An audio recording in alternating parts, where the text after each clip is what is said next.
কিন্তু আসছে এই প্রাণীটাকে রেস্কিউ করার জন্য। ভয় করছে।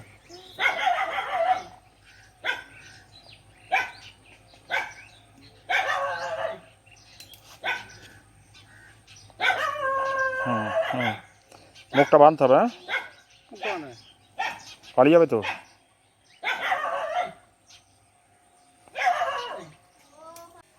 এটা গোসাপ আমার স্টেশনে, রেল স্টেশনের ধারে একটা জালের মধ্যে আটকে যায়। সঞ্জয় মণ্ডল উনি আমাকে খবর দেয়, আমি ওনার খবর পেয়ে বর্ধমান থেকে তড়িঘড়ি আসি এবং গোসাপটা এতটাই জখম হয়ে গেছে জালের মধ্যে আটকে থাকে, ব্যাগের মধ্যে পুরে দিচ্ছি। যেহেতু আমি সাপ নিয়ে করে নেই, বেশিরভাগ কত কুকুর নিয়ে কাজ করে থাকি, এই একটা বস্তা ব্যাগের মধ্যে ভরে দিচ্ছি।